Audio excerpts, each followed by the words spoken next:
Graças a Deus, irmãos. Datando então, hoje é dia 8 de novembro de 2014 e eu quero iniciar esse vídeo agradecendo a todos vocês pelo apoio que vocês têm dado ao missionário, ao Daniel Mastral, nesse meu período de recuperação. Eu fiz uma cirurgia que acabou sendo um pouco mais extensa do que eu imaginava. Tive que fazer uma incisão, um corte de 15 centímetros, levei mais de 30 pontos. Um desses pontos, o meu processo aí de recuperação acabou estourando, acabou se rompendo, que é um grande desafio para mim ficar quieto, ficar parado. Então, eu sou um pouco hiperativo, então isso retardou um pouco o processo de cicatrização. Então, na última reavaliação que eu fiz com o médico, quarta-feira passada, ele me pediu mais 2 semanas de repouso. Por esse motivo nós cancelamos, vamos estar, na verdade, adiando, né, o seminário que nós iríamos estar em Itu, né, que seria agora dia 8, né, seria hoje inclusive, né, dia 8.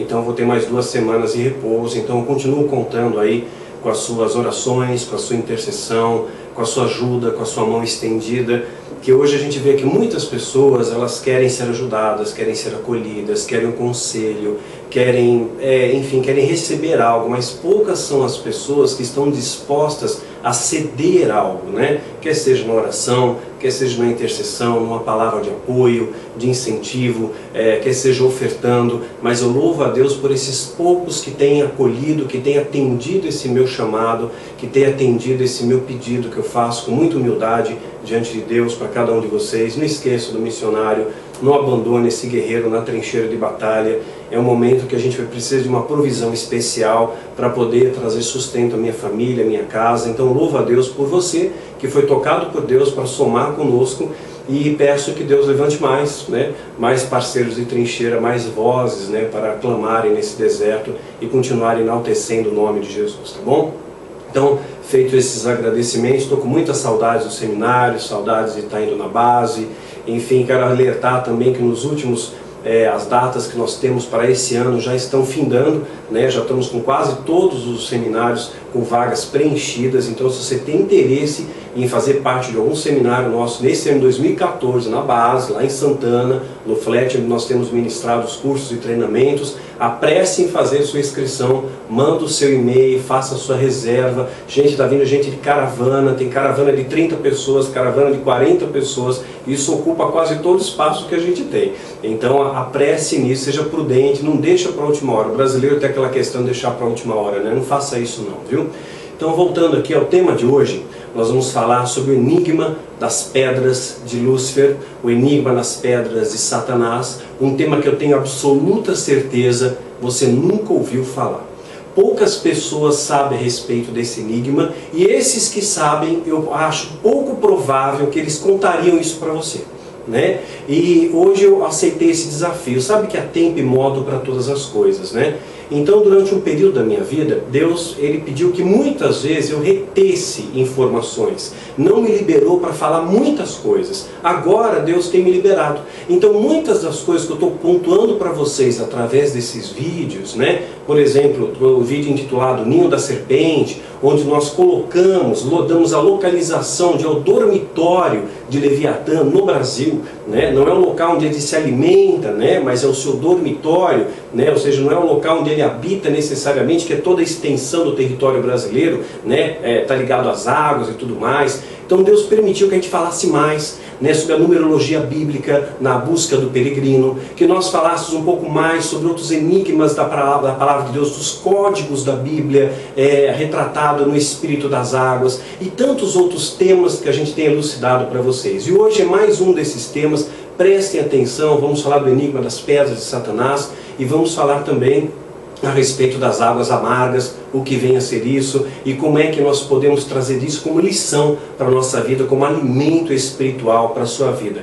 Antes até da gente entrar no tema principal de hoje, quero elucidar algumas coisas que vocês têm feito com perguntas para mim na fanpage, tirar algumas dúvidas. E hoje muitas pessoas estão com aquele negócio na cabeça do Halloween, né, do 31 de outubro, do Dia das Bruxas. O que é isso, Daniel? Como começou essa história? Essa é uma festa, é uma celebração que remonta à época dos sacerdotes celtas, os druidas, né? Onde no dia 31 de outubro era o último dia do verão. E eles acreditavam que nessa data, estamos lembrando, sacerdote celta druida, localização geográfica Inglaterra, Stonehenge, vamos lembrar bem dessa pontuação aí, né? Porque o verão não termina 31 de outubro, né? Mas estamos falando de uma realidade da Inglaterra, onde era a terra ali dos druidas, dos sacerdotes celtas druidas. Remonta a mais de 2.500 anos essa celebração. Então eles acreditavam que nessa data os espíritos dos mortos eles saíam, né? Essas almas saíam e poderiam invadir as casas e poderiam tomar posse das pessoas. Não eram demônios, mas eram pessoas desencarnadas que poderiam possuir outras pessoas. Então, numa tentativa de afugentar esses espíritos maus, eles colocavam na porta das suas casas caveiras, aquela coisa da abóbora, símbolos ali para assustar o fantasma. Interessante isso, né? Para o fantasma ficar com medo. Então isso daí, com o tempo, acabou sendo absorvido pelo satanismo, que tinha uma das suas festas. O satanismo, na verdade, ele tem 6 festas. Estou falando que agora Deus está me liberando para falar mais coisas. A gente sempre pontou em 5 festas, são as principais mesmo, oferecidas aos 4 grandes príncipes do inferno. A gente já falou isso em vídeos Anjos e Demônios, já falamos isso na Síndrome de Lúcifer. Então, uma cada 4 grandes príncipes do inferno, Belzebu, Astarote, Asmodeu, Leviatã, e a principal, que seria o Dia das Bruxas, o Sabá das Bruxas. Essa festa era celebrada dia 9 de março. Com a reforma de Lutero, a reforma protestante, né, que foi em 31 de outubro de 1517, essa data então ela foi reagrupada para 31 de outubro e associada com os rituais celtas. Então se tornou o Dia das Bruxas, né, porque houve uma grande perseguição da igreja na Idade Média, e consideravam essa uma festa pagã, né, uma celebração pagã, e aí criou-se o nome Dia das Bruxas, mas é celebrado pelo satanismo o Sabá, que é uma cerimônia ritual em homenagem ao próprio Satanás, né? Mas existe uma outra festa, e essa é mais importante ainda do que o Dia das Bruxas, que é a Saturnália. Essa tem origem romana. Então os romanos, eles celebravam a Saturnália no solstício de inverno, que era no dia 17 de dezembro. Essa data ela foi expandida até o dia 23 de dezembro e atualmente ela finaliza em 25 de dezembro. Está entendendo o porquê do Natal, hoje a gente comemorar nessa data? Ela remonta a esse ritual, né, da Saturnália, que era uma festa em homenagem a Saturno. Haviam grandes banquetes, haviam sacrifícios rituais, havia morte, havia inversão de papéis, havia perversão de valores. Era uma festa completamente pervertida. E hoje o satanismo aprimorou essa festa da Saturnália, agrega os elementos celtas, agrega elementos rituais egípcios e compila tudo isso e forma um grande ritual que nós vamos descrever isso em Nephilim, né? Pela primeira vez eu vou descrever como é realmente o ritual da Saturnália verdadeiro, porque você vai encontrar fragmentos disso. Nós descrevemos para trazer conhecimento e, é claro, para também moldurar a história, já que eu estou protegido agora pela ficção.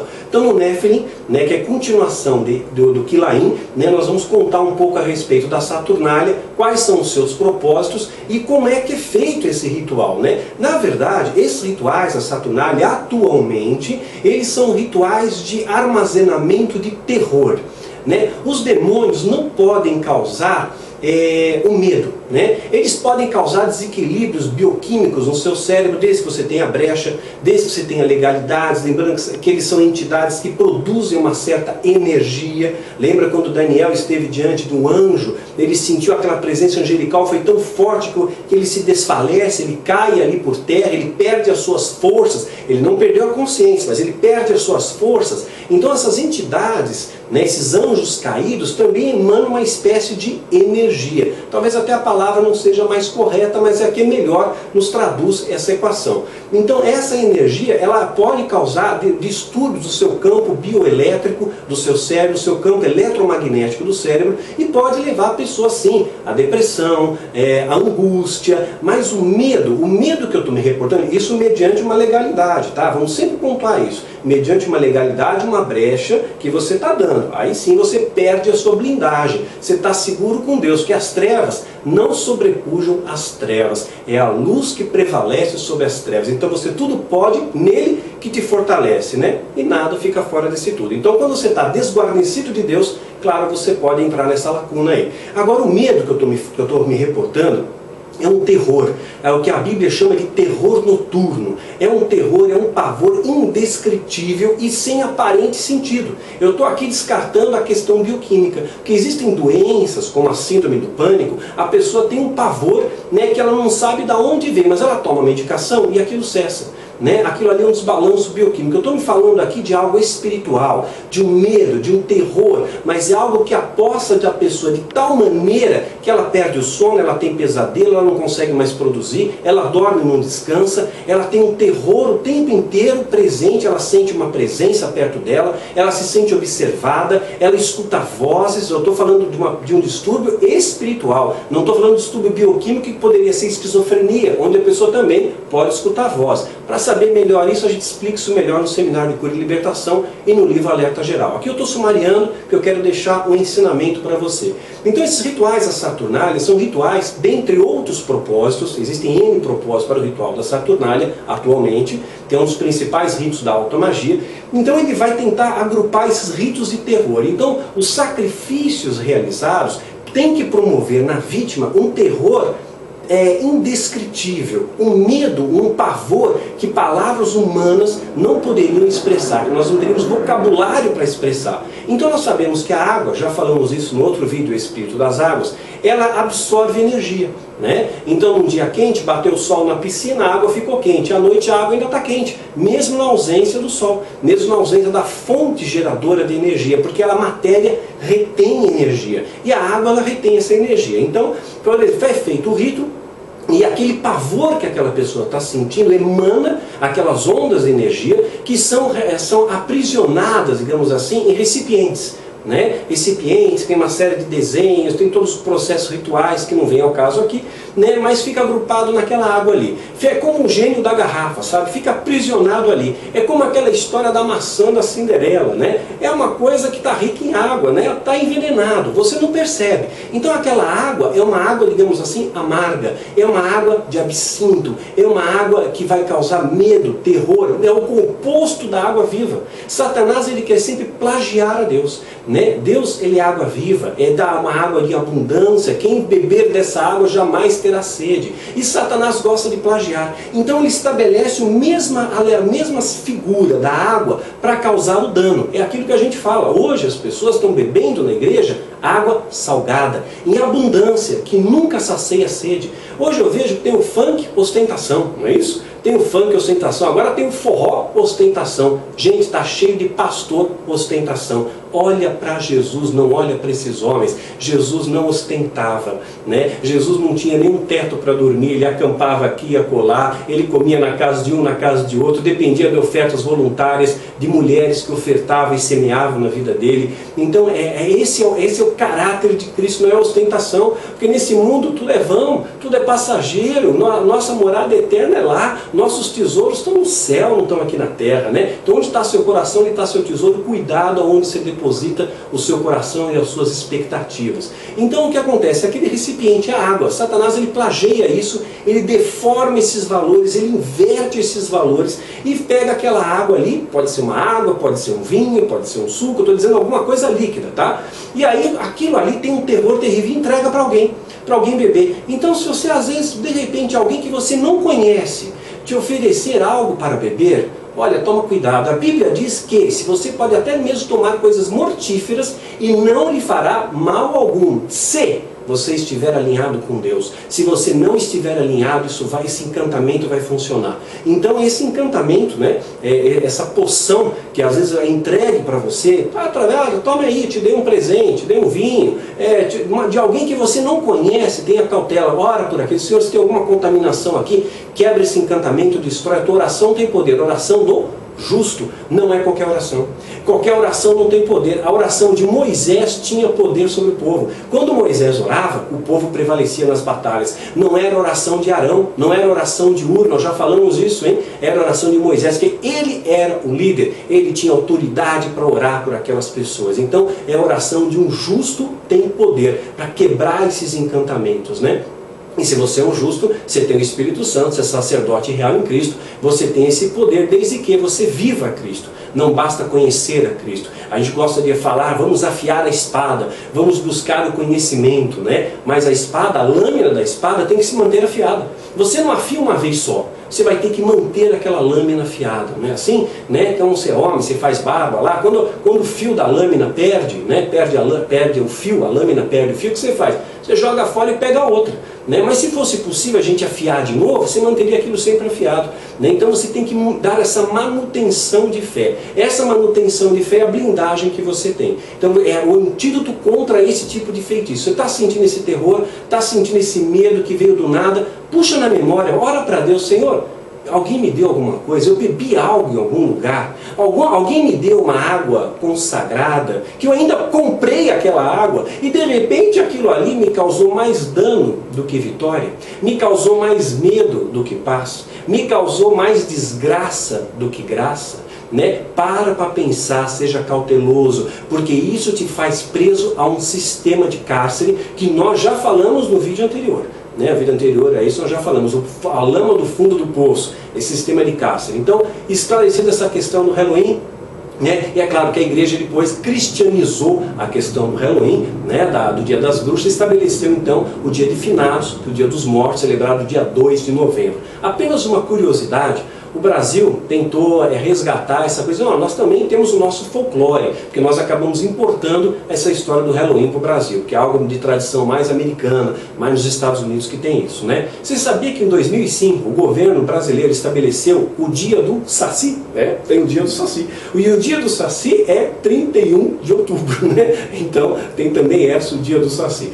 Então quando a pessoa realmente é incrível a capacidade de criar coisas, né? Então, respondendo essas questões, eu quero trazer a você o tema sobre as águas amargas e vou deixar para o final do enigma das pedras de Lúcio. Presta bastante atenção nisso, Deus vai falar alto ao seu coração. Presta atenção, queridos. Águas amargas. Apocalipse, capítulo 8, versículo 11. E o nome da estrela era Absinto. Absinto é algo amargo, sabia? E a terça parte das águas tornou-se em absinto, e muitos homens morreram nas águas, porque se tornaram amargas. Muitos homens morreram nas águas, porque tomaram de águas amargas. Então essa água era uma água envenenada, uma água que causava morte. Muitos morreram, não está escrito todos morreram. Por que não todos morreram? Aqui nesse momento da Bíblia, segundo uma das posições escatológicas que a gente apresenta, inclusive no seminário de escatologia, fica aí o convite para você participar com a gente, afiar a espada, conhecer mais, a igreja já foi arrebatada. Então aqueles que se converteram aqui na terra, né, esses sim estão protegidos. Então, ainda que você beba algo envenenado, não lhe fará mal algum. Mas muitos morreram, não todos, mas muitos morreram, né? Porém, então Deus ele é capaz de transformar a maldição em bênção, não é isso? Então vamos pegar um outro exemplo aqui, né, que a Bíblia nos retrata. Êxodo capítulo 15, versículo 23, a partir do 23. E chegaram a Mara, mas não puderam beber as águas de Mara, porque eram amargas, ou seja, impróprias para o consumo, poderia te causar morte, não vida. Vê que a água que pode trazer vida, essa mesma água, se tiver contaminada, traz morte. Se for água salgada, não mata a sede. Se for água envenenada, não vai te fazer bem. Então é importante você buscar fontes de água pura, fontes de água limpa para a sua vida, né? Que eram amargas. Por isso chamou-se o lugar de Mara. E o povo murmurou contra Moisés, dizendo: que havemos de beber? Olha que coisa interessante. De novo o povo murmura contra Moisés, que libertou, que acolheu, que apontou o caminho, que abraçou, que deu direção. Como nós temos essa facilidade de desonrar aqueles que merecem honra e de prestigiar aqueles que desonram a Deus. Desde a época de Jesus foi assim, né? Gritaram: solta Barrabás, mata Jesus, não é isso? Né? Você não vê nenhuma crítica do povo contra os fariseus, mas a crítica e a dúvida que o povo tinha era contra Jesus. João capítulo 7 diz que o povo tinha dúvidas. Alguns diziam: ele é bom, outros diziam: não, ele engana o povo. Mas você não vê nada, nenhuma murmuração do povo em respeito aos fariseus. Os fariseus que eram hipócritas, sepulcros caiados, que ostentava, era o fariseu ostentação, né? Túnicas bonitas, mostravam quanto que eles estavam dando de oferta, quanto dinheiro eles tinham, sentavam na primeira fileira e tudo mais. Esses o povo prestigiava, né? Gente, abra os seus olhos, sabe? Dê valor àqueles que te dão valor. Honre aqueles que honram a Deus e respeitam e amam a tua vida, né? Eu lembro que a minha avó dizia um ditado que eu nunca mais vou esquecer: escuta sempre a palavra de um sábio, mas escuta mais ainda a palavra daquele que muito te ama, né? Eu estou falando isso, querido, e muito amor pela sua vida. Presta atenção, porque a tua vitória é a minha vitória também. Então, que haveremos de beber? E ele clamou ao Senhor, e o Senhor mostrou-lhe uma árvore, que lançou nas águas, e as águas se tornaram doces, né? Aí lhes deu estatutos por ordenança, e ali os provou, e disse, olha a condicional, Deus ele pode transformar água amarga em doce, pode transformar o amargor da sua vida em algo doce de novo, pode mudar a sua história, querido. Sua vida está amarga, está difícil, meu casamento está amargo, minha fé está amarga, meu amor se amargou. Deus ele pode transformar, mas há uma condição para isso. Olha aqui, né? E disse, se ouvires atento à voz do Senhor teu Deus, e fizeres o que é reto diante dos seus olhos, diante dos olhos de Deus, não diante dos seus olhos, não é diante do meu olho, não é pela minha ótica, é pela ótica de Deus. Agrada a Deus, não agrada aos homens. Essa é a condição para você colher águas doces na sua vida. Essa é a condição para você ter um antídoto contra o veneno das águas amargas. E aí continua. Fizeres o que é reto diante dos seus olhos, inclinar os teus ouvidos aos seus mandamentos. Quais são os mandamentos que Jesus deixou para nós mesmos? Amar a Deus acima de todas as coisas e amar ao próximo como a ti mesmo, né? Inclinares os teus ouvidos aos teus mandamentos e guardar todos os seus estatutos. Não está dizendo guardar alguns, guardar o que interessa, é todos, né? Nenhuma das enfermidades porei sobre ti, que pus sobre o Egito, porque eu sou o Senhor que te sara. Deus ele sara aqueles que o buscam. Deus ele cura aqueles que buscam uma transformação nele, mas a tempo, modo e propósito, como nós já falamos em outros vídeos também. Então vieram em linha, havia ali 12 fontes de água. Guarda atenção aqui, 12 fontes de água. Jesus teve 12 discípulos. Nós tivemos 12 tribos, né? Guarda esses números bíblicos, que isso é rico, gente, isso é rico. Não dá para eu expandir aqui, então eu vou cifrar essa mensagem. Quem tem entendimento vai ver agora além da letra. É como se eu falasse de astronomia. Quem entende de astrofísica vai entender tudo o que eu falar, né? Mas quem não entende vai aprender. Então você vai agregar também, você vai somar na sua vida da mesma maneira. Mas aquele que tem mais intimidade com Deus, mais intimidade com o Espírito Santo, aquele que tem o seu ouvido espiritual mais afinado com Deus, vai ouvir além dessa letra. Presta atenção, né? Então haviam 12, e ali havia 12 fontes de água, e 70 palmeiras, e ali se acamparam junto das águas. 70 palmeiras, né? Esse número 70, ele vai estar muito presente também nas Escrituras, sabia disso? Né? Eu quero só trazer algumas explicações a respeito dos 70. A geração, né? Gênesis 10, 32, assim, esses são as famílias dos filhos de Noé, segundo as suas gerações, nas suas nações, desses foram divididas as nações da terra depois do dilúvio. Quais foram essas nações? 100, né? Vamos lá, 100, que acabou tendo 26, né, descendentes, Jafé 14, Cã 30, total 70. Dessas 70 famílias, né, dessas 70 línguas, geraram 70 famílias, que geraram 70 línguas, que depois geraram 70 nações. Hoje nós sabemos que na Terra falam-se mais de 7.000 línguas, mas elas têm a sua origem lá nessas 70 famílias, nessas 70 línguas, nessas 70 nações. Começou ali, né? Então esse 70 ele vai estar muito presente nas Escrituras. Quer ver que interessante? Guarda bem isso. Eu vou apenas fazer algumas rápidas citações a respeito dos 70. Lembra que Jesus enviou 70 discípulos, né? E lembra que eram 12 fontes, não eram mais que 12. Quer saber mais sobre essas fontes? Quer saber mais sobre o verdadeiro apostolado? Assiste o vídeo, né, que nós já gravamos, A Verdade por Detrás da Cortina. Você vai saber mais por que são apenas 12 fontes, né? Você vai entender melhor sobre isso. Mas vamos falar sobre os 70. 70 tem muitas coisas aqui que vai falar. Vou pegar alguns exemplos aqui. Êxodo 24, no versículo 1 e também no versículo 9, falar que 70 autoridades foram constituídas dentre Israel. Isso também vai ser repetido ali em Números capítulo 11, versículo 16, 24 e 25. 70 autoridades foram constituídas dentre Israel. 70 descendentes foram filhos e netos, né, do juiz Abimon. Montava as suas 70 jumentas. Vai estar em Juízes 12, 14. 70 vai ter muita coisa, ó. 70 vezes Lameque considera o juízo a quem o vingasse. 70 vezes, né? Vai estar em Gênesis 4, 24. Você vai ver o número 70 aparecendo também, né, de reis que perderam seus polegares. Foram 70 também. Vai estar lá em Juízes 1, 7.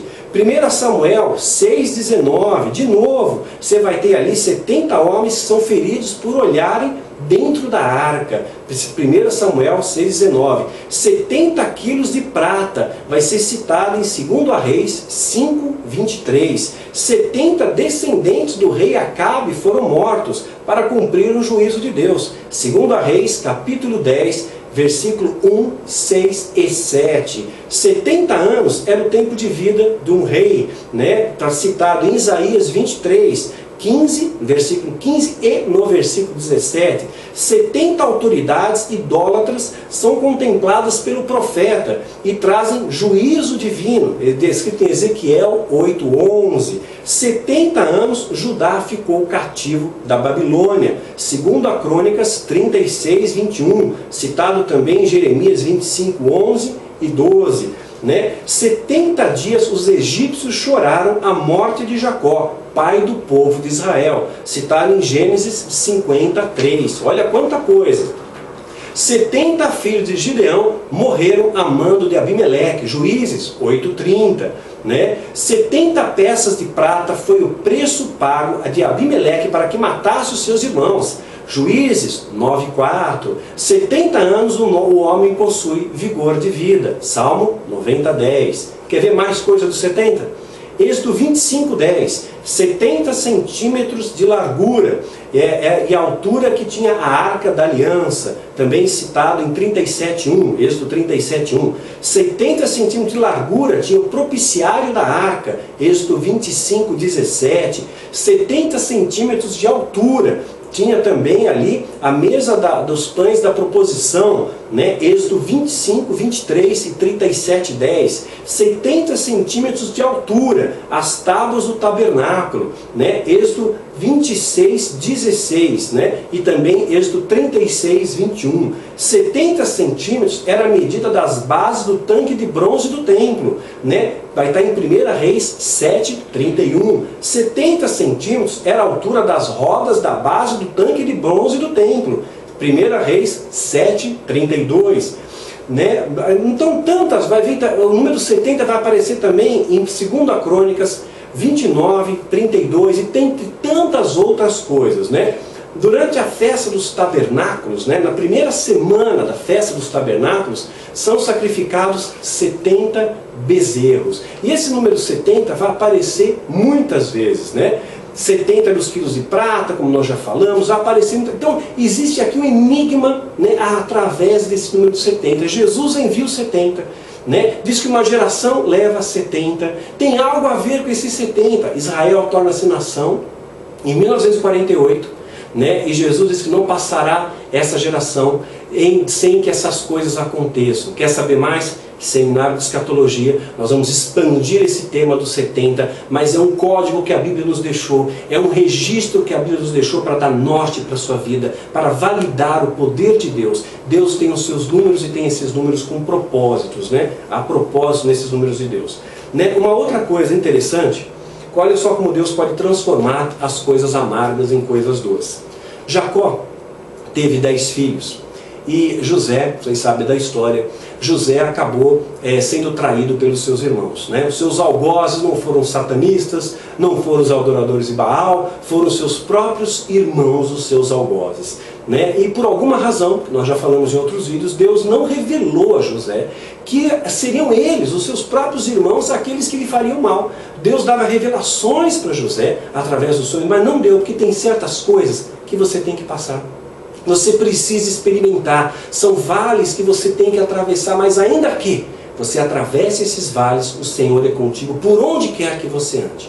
Olha só que como Deus é tremendo. Jacó não sabia que agora José é governador do Egito. José triunfou, ele foi perseverante. José lhe mostra um amor puro, e José é irrepreensível nas Escrituras Sagradas. Irrepreensível, né? E ele mostra ali uma fé linear. Ou seja, ele não amava a Deus porque Deus estava dando coisas boas para ele, né? Muito ao contrário, ele estava passando por uma tremenda provação. Ele foi traído, ele foi enganado, ele foi feito escravo, ele foi na prisão, ele foi esquecido, mas ele não esqueceu de Deus.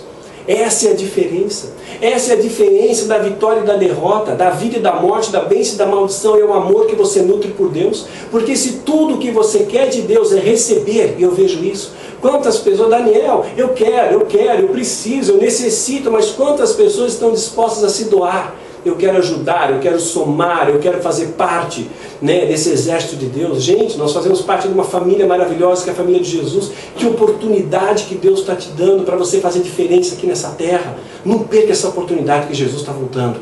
O tempo está chegando, né? E olha só, Jacó não sabia o que José tinha passado. E olha como Deus é onisciente. Gênesis capítulo 43, versículo 11. Então disse-lhes Israel, seu pai: pois que assim é o que farei. Tomai do mais precioso dessa terra e vossos vasos, e levai ao homem um presente. Está dizendo para os filhos dele. Levar ali, né? Lembra que Jacó mudou o nome dele. Deus mudou o nome para Israel, vai se tornar a nação de Israel, né? Teve seu nome mudado ali por Deus. E aí que atravessou o val de Jaboque, né? Jacó, porém, ficou só e lutou com ele o homem até o romper do dia, que é o val de Jaboque. Então o nome dele foi mudado, passa a ser Israel. E aí ele manda os seus filhos falarem com o governador do Egito, que ele não sabe, é o seu filho José, que ele acreditava que estava morto. E ele manda trazer presentes, honrar aquele governador. Olha como Deus faz. Tomai o mais precioso dessa terra em vossos vasos, levai ao homem um presente, um pouco de bálsamo para curar as feridas de José. Quantas feridas aquele homem não deve ter carregado no coração, né? De ser enganado, de ser traído, de ser desprezado, a solidão, o esquecimento, né? Quanto? Então aquele bálsamo era para aliviar as feridas. Deus estava dando um recado: eu não me esqueci de você, José. Eu estou mandando bálsamo para curar as suas feridas, para lhe capacitar a perdoar aqueles que te ofenderam, aqueles que te apunhalaram, aqueles que te crucificaram, né? Então leva ali um pouco de bálsamo e um pouco de mel, porque ele sabia que, ele não sabia, mas olha só, a vida de José tinha sido uma vida tão amarga, e Deus está trazendo mel para ele, adoçando a vida de José. José, chegou o momento da sua recompensa, eu vi todo o teu sacrifício. Então, se você está provando, querido, água amarga, se você está ferido, Deus não esqueceu de você. Ele tem um bálsamo de renovo, ele tem um mel para a sua vida, querido. Então permita que Deus derrame esse mel, transforme esse amargor em algo doce. Começa com as suas palavras, né? Começa a ser doce com as suas palavras. Seja doce com as pessoas à sua volta. Seja pronto para ouvir e tardio no apontar o dedo, tardio no falar. Deixa de ficar julgando as pessoas. Acolhe a palavra majoritária que Deus nos ensina em toda a sua escritura: amor, amor, amor. É isso que Deus quer para você. Então quando você deixa de falar do amor, deixa de viver o amor, você se torna uma pessoa amarga, uma pessoa que reclama de tudo, uma pessoa que aponta o dedo em tudo, que acha pelo em ovo em tudo, que critica todo mundo. Deus não quer isso. O crítico não vai para o céu, o maldizente não vai para o céu, aquele que semeia contenda entre irmãos não vai para o céu, não agrada a Deus. Se você obedecer aos estatutos de Deus, nós vimos lá, as águas se tornarão doces, né? E você vai provar uma fonte de água viva. Deus tem mel para você, Deus tem um bálsamo para a tua vida, querido, né? Recebe esse bálsamo que Deus está te dando agora na sua casa. Um pouco de mel e especiarias e mirra. Mirra era um perfume, né? Mirra era um perfume, mas imagina só o Egito, tantos perfumes tinham no Egito. mas Deus estava trazendo para José um perfume da sua terra, um perfume da sua família, um perfume da sua nação. Que você lembre desse perfume do céu na sua vida. Sabe qual que é esse perfume? Sabe qual que é essa mirra que Deus tem para você? Amor. Exala esse perfume do amor por onde quer que você vá. Né? Então Deus ele pode transformar todas as coisas. Deus ele transforma de coisas de forma maravilhosa. Quer ver como Deus transforma? Quer ver algo aqui, queridos? Ezequiel, capítulo 28. Versículo 11. E veio a minha palavra do Senhor dizendo: filho do homem, levanta uma lamentação sobre o rei de Tiro e diz-lhe: assim diz o Senhor, tu eras o selo da medida, cheio de sabedoria e perfeito em formosura. Imagina uma coisa, imagina um reino, onde tem um rei muito bom, e esse rei, ele tem um filho, que ele gosta muito, que ele ama muito, e ele não se cansa de elogiar esse filho. Olha meu filho, como você é belo, como você é formoso, como você é bonito, né? Como você exala luz, Lúcifer é portador de luz, né? Como você é inteligente, como você é sábio. Então eu imagino que Deus, ele tinha uma intimidade muito grande com esse querubim ungido. Ungido significa separado, santificado. Ele estava muito perto, sim, Lúcifer, filho de Deus, os anjos são filhos de Deus. Lembra de Jó? Jó capítulo 2, e vindo os filhos de Deus perante Deus, veio dentre eles Satanás. Então os filhos de Deus são os anjos, e Satanás também é um filho rebelde que se afastou, porque ele desejou ser Deus, ele cobiçou ser Deus, né? Isaías 14, 14, subirei acima das mais altas nuvens e serei semelhante ao Altíssimo. Ele queria ser Deus, e você só cobiça quando você está perto. Imagina um Barack Obama, né? Você está longe dele, tudo bem, eu estou no Brasil e está nos Estados Unidos, tudo bem, você não está cobiçando, cara. Mas você mora nos Estados Unidos, beleza, eu estou mais perto, mas você ainda não vai cobiçar. Se você está no palácio, poxa, eu estou no palácio, você já começa a cobiçar, poxa, ele mora aqui. Se você de repente é um assessor mais próximo dele, é um secretário do Obama, você escuta as reuniões, você vê o poder que ele tem, você vê as joias que ele usa, você vê o carro sofisticado que ele anda, o avião super moderno que ele trafega, né? Você começa a cobiçar, você só cobiça aquilo que está muito perto de você. E Satanás estava muito perto de Deus, Lúcifer estava muito perto de Deus, e ele começa a cobiçar a Deus. E olha o que Deus vai fazer.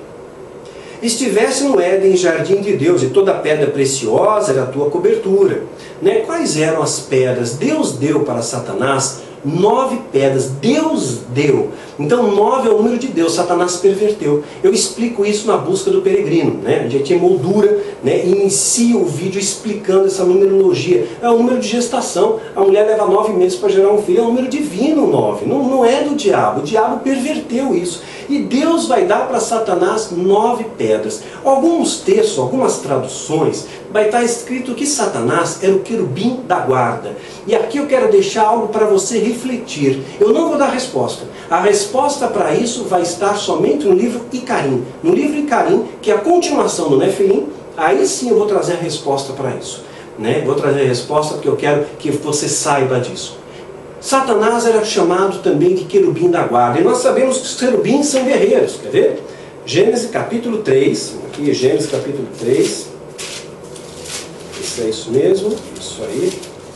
Gênesis capítulo 3, versículo 25. E havendo lançado fora o homem, pôs querubins ao oriente, no jardim do Éden, com uma espada inflamada, que andava em derredor, para guardar o caminho da árvore da vida. Então Deus chamou um querubim, que era um guerreiro, né, que era um soldado, né, com uma árvore, com uma espada nas mãos, para tomar conta da árvore da vida. A mesma patente de Satanás, querubim ungido.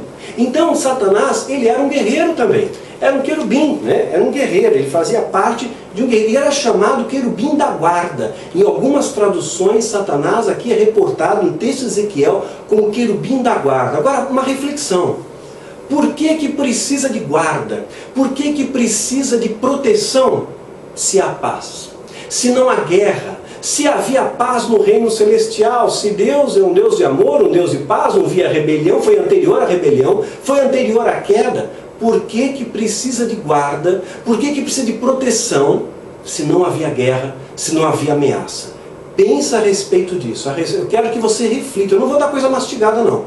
Eu quero que você aprenda a raciocinar. Eu quero estimular o seu pensamento. E a resposta eu vou trazer no livro Icarim. Talvez eu traga em algum outro vídeo, mas vou fazer você pensar um pouco antes. E aí continua. Toda pedra preciosa era a tua cobertura. Quais eram essas pedras? Sardônia, topázio, diamante, turquesa, ônix, jaspe, safira, carbúnculo. Carbúnculo era o popular rubi, né? Pedra vermelha, esmeralda e ouro. Então ouro não é pedra, ouro é metal, era o que era o engaste. E essas pedras foram 9 pedras aqui que Satanás recebeu, guardou, né? 9 pedras. Aí o que acontece? As pedras que Deus vai dar aos sacerdotes, vai estar lá em Êxodo capítulo 28, aqui, a partir daqui. Vou pegar aqui, Êxodo 39, tem no 28, mas também tem no 39. Êxodo capítulo 39, versículo 10. E engastaram nele 4 ordens de pedras. Então são 4 ordens de pedra, cada uma delas com trincas de pedra. 3, 6, 9, 12, representando as 12 tribos de Israel. E Deus honra José. Olha que interessante, Jacó teve 12 filhos. José teve 2, Manassés e Efraim. E olha só como Deus vai honrar a José, né? Porque se Jacó teve 12 filhos e os 2 filhos de José são incorporados à nação de Israel, por quê? Porque José ele fez a diferença, através de José ele abençoou a sua família que foi levada ao Egito, né? Quantos foram? 70. De novo essa questão dos 70. Como é então que deu essas 12 tribos, né? Como é que chegaram nessa equação das 12 tribos? José não recebeu território, né? Não recebeu assim, né, um território herdado ali, que era a promessa de Deus da terra de Canaã. Né? Então o que acontece? Mas ele recebeu a porção dobrada. Os seus filhos, Manassés e Efraim, receberam a herança de José em porção dobrada, porque Deus honra a ação de José, que trouxe um resgate para Israel. Né? E também a tribo de Levi, né, ela também não ganha território, porque a tribo de Levi ela vai ter uma função de ser os levitas, os sacerdotes, ou seja, aqueles que vão estar dando direção ao povo e aqueles que vão estar trabalhando exclusivamente ao Senhor. Por isso a tribo de Levi era sustentada pelo povo. Essa era a ordenança do Velho Testamento, era a ordenança que tinha como esteio na lei, que depois a gente já explicou em outros vídeos que Jesus não era da tribo de Levi, era da tribo de Judá, o leão da tribo de Judá, e ele muda os valores estabelecendo o amor como uma máxima. Então tudo que você dá para Deus é pautado no amor e não mais naquela chancela da obrigação, naquela coisa taxada e tudo mais. Então lembrando, Deus honrou a José e mesmo ele sendo casado com uma egípcia, né? Então os filhos de José são honrados, são incorporados à nação de Israel. Então aí continua.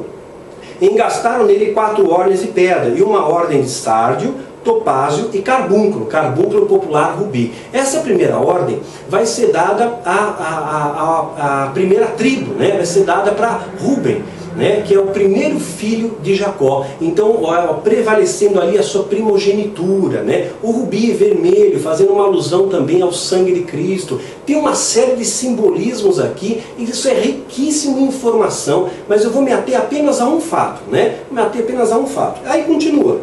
Carbúnculo, a primeira ordem, né? Primeira ordem. Segunda ordem, esmeralda, safira e diamante, né? Segunda ordem, esmeralda, safira e diamante. Diamante, o carvão vira diamante, sabia disso? Aquilo que era negro pode se transformar puro e brilhante. E o diamante pode brilhar, né? O diamante simboliza pureza, tem tanta coisa em cima disso.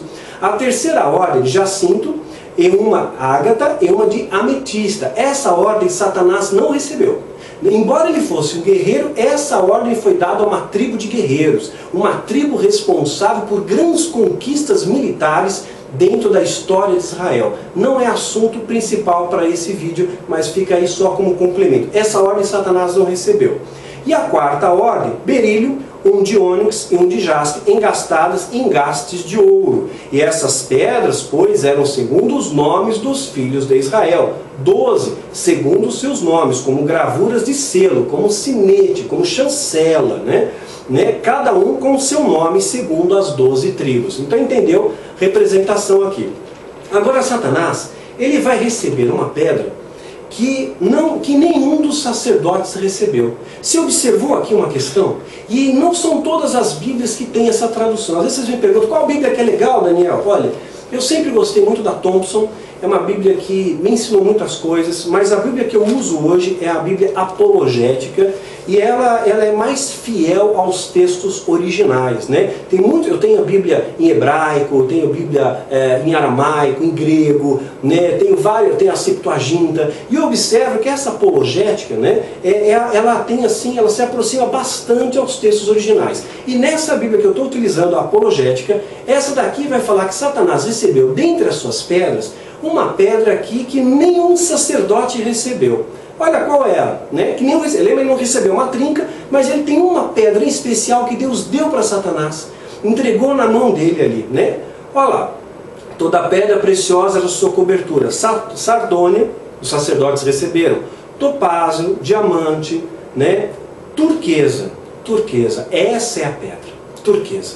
Turquesa, nenhum sacerdote recebeu a pedra turquesa. A pedra turquesa, segundo a cultura judaica, ela é uma interpretação do céu, é uma representação do céu. Sabe, houve um período da minha vida em que eu estava passando uma grande aflição, e eu narrei isso no livro Guerreiros da Luz, e narrei isso também em Vozes que Clamam no Deserto, e eu falei a respeito do caminho de pedras azuis, né? Caminho de pedras azuis.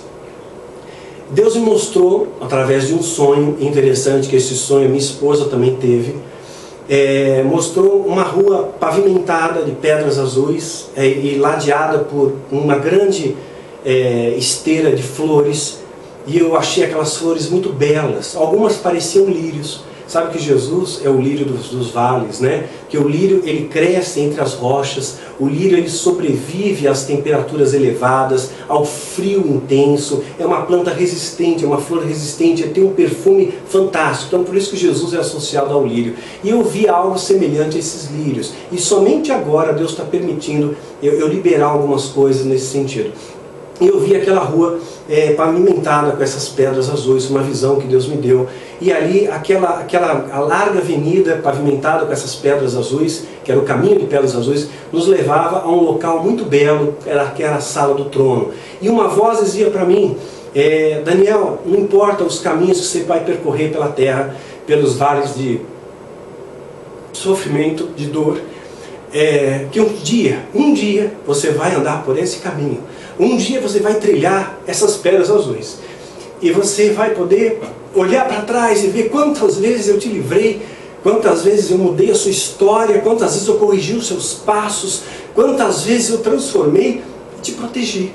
E eu lembro que eu perguntei, que flores são essas? E uma voz muito suave me disse, às vezes eu acho que Deus está no fogo, Deus está no trovão, Deus está no terremoto. Deus está falando com você, querido, o tempo todo com uma voz mansa e suave. E falou, são mitracas, são flores do céu, mas você pode exalar esse perfume na terra. São flores que exalam o perfume do amor de Deus. Eu nunca mais esqueci esse nome, as mitracas. Né? Foi algo que Deus trouxe para mim, é rema para mim. Né? Não estou dizendo que é algo absoluto, mas foi algo que Deus mostrou para mim. Né? E aquele caminho de pedras azuis marcou minha vida. Eu vi a Arca da Aliança, Deus me permitiu contemplar a Arca da Aliança. Uma vez veio um rapaz na base de um dos nossos seminários, e ele falou para mim, Daniel, você acredita? Eu era ateu, não acreditava em Deus. Eu li os seus livros e eu aceitei Jesus. E quando eu li Guerreiros da Luz e Vozes que Clamam, e você falou do caminho de pedras azuis, Deus me arrebatou e me transportou para esse local. E eu vi a arca. E ele falava isso chorando. Eu falei, você viu? E ele descreveu com a mesma riqueza de detalhes que Deus havia me mostrado. E a arca está nos céus. Apocalipse capítulo 11, versículo 19. E abriu no céu do templo de Deus, e a arca da sua aliança foi vista no seu templo, e houve relâmpagos, e vozes, e trovões, e terremotos, e grande saraiva. Deus levou a arca não está na terra, a arca está lá, para a glória dele, para que ninguém cobisse a arca, para que ninguém cobisse o poder, né? Porque a glória é dele, a honra é dele, o poder é dele. Então a pedra azul, pelo conhecimento judaico, ela tem essa representação do céu. porque o céu é azul, né? Você olha para o céu é azul. E quando Paulo fala que foi arrebatado ao terceiro céu, ele foi arrebatado ao paraíso. Então ele está mostrando uma dimensão espiritual onde está o paraíso, que é o céu. É aquele local que Jesus olha para o bandido e fala: hoje você vai estar comigo no paraíso, no céu, né? Nesse local onde Deus um dia me levou. E eu vou descrever isso em detalhes. É a primeira vez que Deus permitiu que eu reportasse isso com toda a riqueza de detalhes. Eu vou descrever isso no livro Icarim. Vai ser o fechamento da trilogia Quilaim, Nefilim e Icarim. Em Icarim eu já escrevi o livro, eu estou só relendo agora, lapidando o texto, trabalhando nele. O Nefilim já deve ser editado pela Novo Século no começo de 2015, já estão fazendo a revisão, trabalho esplêndido. Quero agradecer todo o meu coração ao Novo Século também, viu, pela integridade, pelo amor que tem nos acolhido. E sim, no final de Icarim eu vou contar, vou descrever em detalhes o que Deus me mostrou. É algo que eu nunca tive palavras para reportar, eu chorei muito para escrever, eu fiquei semanas sem conseguir escrever, eu me ungi, eu me consagrei, eu me preparei para tentar transportar para o papel algo que a nossa mente talvez não possa captar, algo que nossos olhos talvez não pudessem entender, os nossos ouvidos não pudessem compreender, mas Deus me deu uma capacitação especial. Eu tenho certeza, quando você lê o final dessa trilogia, você vai receber um impacto do amor de Deus que vai te confrontar de tal maneira que é impossível que você não acredite nesse Deus. Porque Jesus não foi um mero pensador, não foi um louco, não foi um Charlie Manson da vida, não foi um Jesus Cristo homem, não foi um Ele Cristo da vida, mas foi uma pessoa que é Deus, que se fez carne, que se fez de homem para alcançar os homens, que por amor a você e por amor a mim derramou seu sangue para mudar a sua história, mudar a minha história. E esse Deus, esse Jesus Cristo, o Messias, até hoje, há mais de 2000 anos, ecoa a sua voz em nosso meio. E há mais de 2000 anos ele transforma vidas, ele cura, ele liberta, ele continua aqui fazendo a obra, querido. E Deus entrega para Satanás uma pedra turquesa, que representa os céus. Em outras palavras, Deus está expressando o seu amor com aquele que vai traí-lo. Né, com aquele que vai rebelar-se, que vai arrastar uma multidão contra ele. Deus externa o seu amor com o próprio Satanás. Olha só, ele deixou uma pedra com o diabo, está aqui. Entre as pedras eu estou te dando a turquesa, que representa o céu. Dizendo para Satanás, que aí virou Satanás, o opositor, o adversário, mas aquele era Lúcifer, dizendo para ele: olha, Lúcifer, não importa os caminhos que você vai caminhar, não importa as escolhas erradas que você vai tomar, porque eu sou onisciente, eu sei, um pai sabe. Eu sei de olhar o meu filho, eu não sou onisciente, mas eu tenho relação com o meu filho. Então de olhar para ele eu sei o que ele está pensando. De olhar para o meu gato eu sei o que ele está tramando, né? De olhar para o meu cachorro eu consigo inferir a ação dele. Então Deus, muito maior do que nós, na sua onisciência, na sua perfeição, olhou ali e sabia: Satanás vai fazer bobagem. Olha, Lúcifer, você vai fazer bobagem. Olha, meu querubim ungido, você vai fazer bobagem. Você vai fazer escolhas erradas. Você vai se afastar da luz, você vai perder o seu brilho. Você vai perder o seu glamour, a sua formosura. Está entrando vaidade no seu coração. Então não importa os caminhos que você vai percorrer, não importa os vales que você vai atravessar, leva essa pedra, para que você sempre lembre da onde você veio. Não importa por onde você ande, mas nunca se esqueça da onde você veio. E essa mensagem, querido, que eu quero deixar de todo o meu coração para você. Não importa os caminhos que você tenha andado por essa terra, não importa os erros que você tenha cometido até aqui, não se esqueça para onde você vai. Você vai um dia trilhar esse caminho de pedras azuis. É para lá que nós vamos. É lá a nossa morada eterna. Aqui nós somos só peregrinos. Aqui nós somos meros passageiros. Estamos de passagem aqui. Não é a sua morada eterna. Não agrupa tesouros aqui. O que você tem, partilha. O que você tem para dar, partilha com seu irmão. Ama ao próximo como a ti mesmo. Divide a sua... Assim era a igreja primitiva, ninguém passava necessidade. Eu recebo e-mail de pastores que fazem parte de sistemas corrompidos, que falam tanto de prosperidade, mas pastores que estão no baixo escalão recebem um salário de fome. Tem que dar miojo para o seu filho, tem que dar farinha para o teu filho, tem que dar pão e manteiga para o filho, não tem dinheiro para pagar o aluguel, fazem bico de pedreiro, fazem bico de pintor para sustentar a casa. Para que isso? Partilha, você não vai ter nada, você não vai levar nada daqui. Então o que você tem, que serve tudo para servir o reino, seus dons, seus talentos, os recursos que Deus te deu. Não importa por onde você tenha andado, Deus ele pode transformar essa água amarga em água doce. Deus pode transformar esse fel da sua vida em mel. Pode começar purificando os seus lábios. Pode começar purificando os seus olhos. Pode começar a transpurificando o seu coração e que você comece a amar aquilo que Deus ama. E eu tenho o gerizo do que Deus não ama. Eu estou vendo algo que não agrada a Deus. Deus não gosta de pornografia. Então isso aqui desagrada a Deus, desagrada a mim. Purificou meus olhos. Olha, eu estou começando a falar mal do irmão. Isso não agrada a Deus. Deus diz que o maldizente não vai herdar o reino dos céus. Purifica-se, coloca mel nos seus lábios, que você possa exalar o perfume de Cristo. Saiba, leva na sua bagagem essa turquesa. Sabe, faça isso como um símbolo. Veja bem, não é a pedra ungida, não é a pedra consagrada, não há poder na pedra. A pedra é um símbolo. Eu tenho isso na minha casa. Na minha mesa de cabeceira, no meu quarto, eu tenho a minha Bíblia. E eu tenho uma pedra azul, eu tenho uma turquesa em casa. E para sempre lembrar que é para lá que eu vou. E sabe, um dia eu vou andar por um caminho de pedras azuis.